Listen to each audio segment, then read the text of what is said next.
One individual that is hyper-focused on the actual policies that were discussed this week is, of course, the NATO Secretary General Jens Stoltenberg. And this was his final NATO summit. You're going to be retiring in the fall. You've been at the helm for a decade, so you've seen a lot. We're going to get into some of those distractions that were happening at the summit, but I want to get into some of the policies. We just heard President Biden there talking about the limits they've placed on Ukraine about striking deeper into Russia. He basically said they don't want to give him capacity to hit the Kremlin. But Zelensky is asking to attack Russian jets on Russian air bases that strike Ukrainian cities. Do you get the sense that the U.S. doesn't trust Zelensky?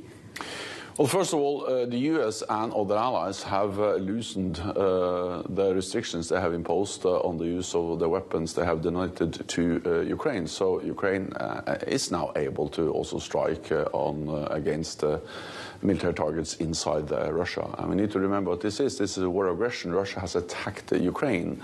That's violation of international law. Ukraine has the right, according to international law, to defend themselves. And that includes also striking legitimate military targets inside the territory of Russia. And some allies have given them that permission. Other allies have some restrictions, but they have been loosened up a bit. But of course, the most important ally sending the most weaponry is the United States. And they've only said you can go about 40 kilometers. But to really, Zelensky's point is to really start to push back the Russians and be defensive, they need to get on top of it, meaning going maybe 300 kilometers.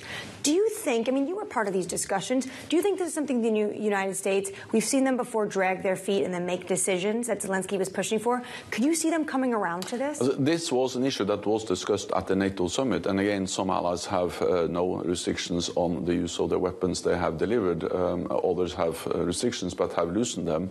The U.S. is, of course, important, but half of the military support to Ukraine comes from non-U.S. allies, comes from Europe and Canada.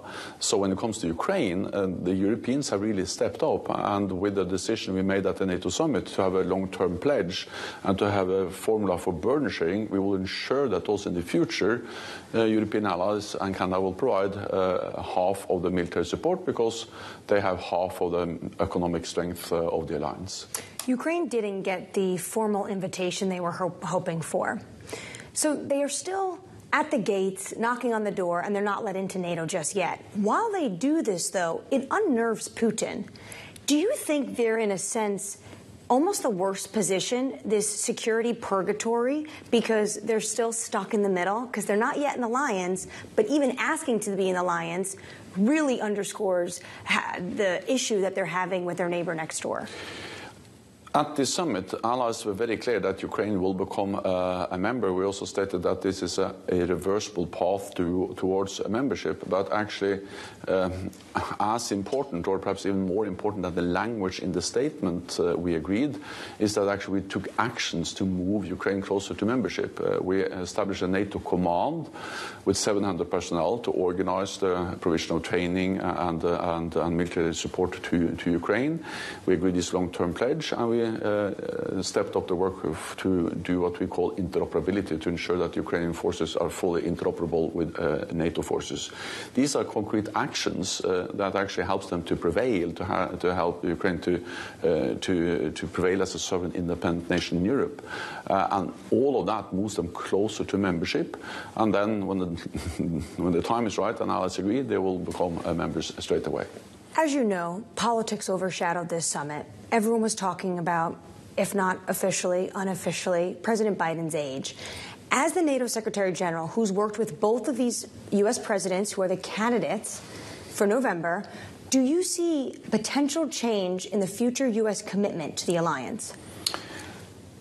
I expect that the United States will remain a strong NATO ally, also in the future, for at least three reasons. One is that this is in the U.S. security interest to have a strong NATO. In NATO, the United States has something Russia and China doesn't have, more than 30 friends and allies.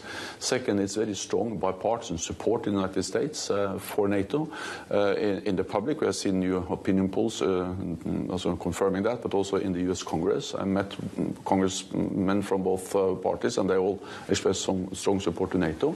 And thirdly, the main criticism from former President Trump and others have actually not been against NATO. It has been against NATO allies not spending enough on NATO, and that has changed.